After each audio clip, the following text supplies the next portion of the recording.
चाहूँगा और उन्हीं के माध्यम से हम जानेंगे कि किस प्रकार से मछली पालन के लिए सरकार अनुदान देता है और कौन कौन इसके पात्र होते हैं।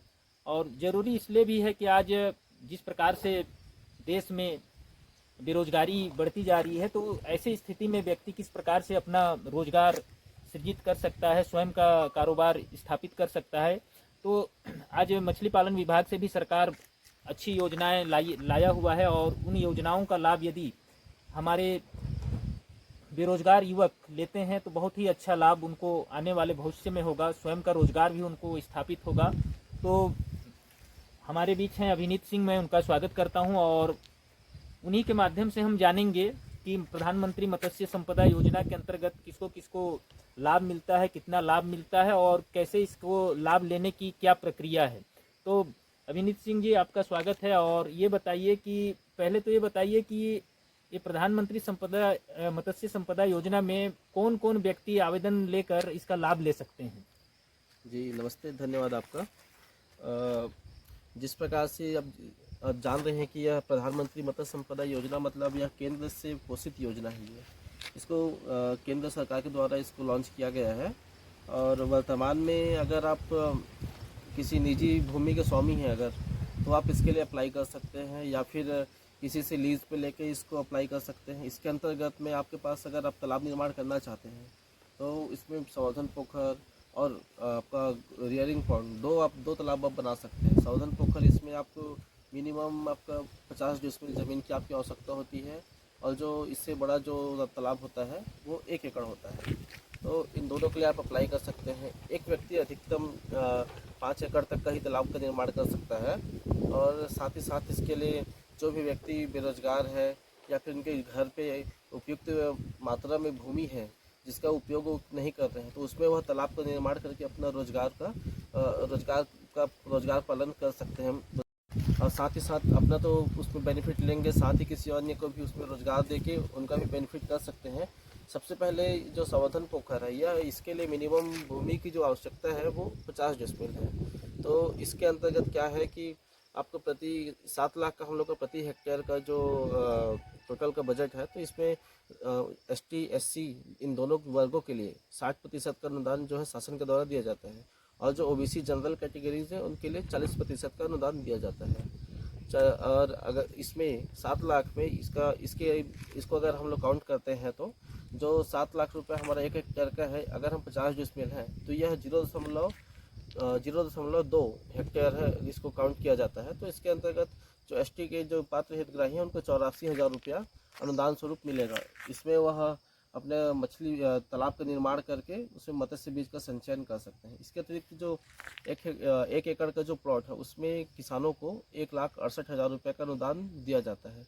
इसके साथ ही साथ में किसानों को इनपुट्स का मतलब है कि उनको फीडिंग के लिए दाना का भी प्रावधान दिया जाता है। इसके अतिरिक्त अगर और भी क्षेत्र अगर बढ़ा करना चाहते हैं तो उसको अपना एरिया के हिसाब से उसको बड़ा कर सकते हैं और उसमें मछली पालन कर सकते हैं।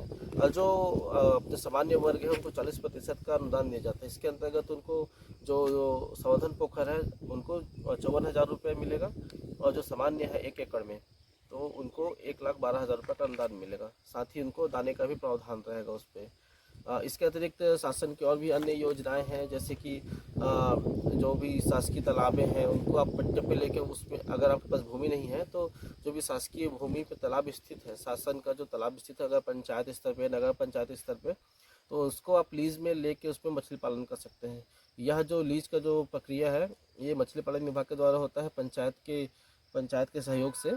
तो इसको मछली पालक जो हैं जो इनको लीज पे या फिर पट्टे पे लेना चाहते हैं तो उसको 10 वर्ष के लिए अपने नाम से लीज पे ले सकते हैं। इसमें भी शासन उनकी मदद करता है, उनको मत्स्य बीज जो है अनुदान में प्रावधान देता है और जो भी मछली पकड़ने के लिए जाल है वो भी आपको मछली पालन विभाग की तरफ से अनुदान स्वरूप में दिया जाता है। अगर आप निजी भूमि के मालिक नहीं है तो आप इस प्रक्रिया को लेके आप मछली पालन आराम से कर सकते हैं। इसमें आपको संपूर्ण अधिकार होता है, उसमें कोई अन्य व्यक्ति मछली पालन नहीं कर सकता, उसमें कोई अन्य व्यक्ति मछली को आपका नहीं मार सकता है। अगर कुछ इस प्रकार का मतलब असामाजिक तत्विक काम होता है तो उसके ऊपर आप कार्रवाई भी करा सकते हैं पुलिस के माध्यम से। इसके अतिरिक्त आपका KCC होता है, जिनके पास भी निजी तालाब है, तो निजी तालाब है तो उनमें हम लोग KCC देते हैं। जिस प्रकार से कृषि में KCC दिया जाता है धान के उपज के लिए, उसी प्रकार हम मत्स्य पालन के लिए भी KCC दिया जाता है। इसमें आप जो मत्स्य पालन से जो KCC आपको दिया जाएगा, उसमें आप मत्स्य बीज, मत्स्य का जो दवाई है, जाल है या फिर अन्य जो दाने वाले हैं, इन सब के प्रावधान न्यूनतम दर पे आपको बैंक से दिया जाता है। इसकी जो अनुदान राशि है वो प्रति हेक्टेयर 1.5 लाख रुपया है। इसका भी आप फायदा ले सकते हैं। आप लोगों ने सुना कि आज बेरोजगारों के लिए किस प्रकार से प्रधानमंत्री मत्स्य संपदा योजना केंद्र सरकार और राज्य सरकार दोनों मिलकर योजना चलाया जा रहा है। इसका लाभ सभी व्यक्ति, चाहे वो कोई भी वर्ग का हो, चाहे ST का हो, SC का हो, OBC हो या जनरल हो, सबके लिए प्रावधान किया गया है। और दूसरी बात है, हम लोग समझे कि साथ साथ में जो ग्राम पंचायतों में जो शासकीय तालाब रहता है उसका भी मछली पालन विभाग के द्वारा उसको भी हितग्राही को दिया जाता है। तो इस प्रकार से लाभ लेकर आदमी मछली पालन का काम शुरू कर सकता है। और बिल्कुल ये जो योजना है बहुत ही अच्छी योजना है, जिस प्रकार से हम समझे, क्योंकि इसमें देखिए फीड भी उपलब्ध कराता है कि यदि 1 एकड़ 4 पॉइंट का तालाब का निर्माण किया जाता है तो फीड भी उपलब्ध कराया जाता है। तो ये बहुत ही अच्छी योजना है और इसको समझें और समझने के बाद हम काम करेंगे तो निश्चित ही हमको लाभ होगा। मैं बहुत बहुत धन्यवाद देता हूँ जानकारी देने के लिए अभिनीत सिंह को, जो मत्स्य पालन विभाग से थे। धन्यवाद साथियों।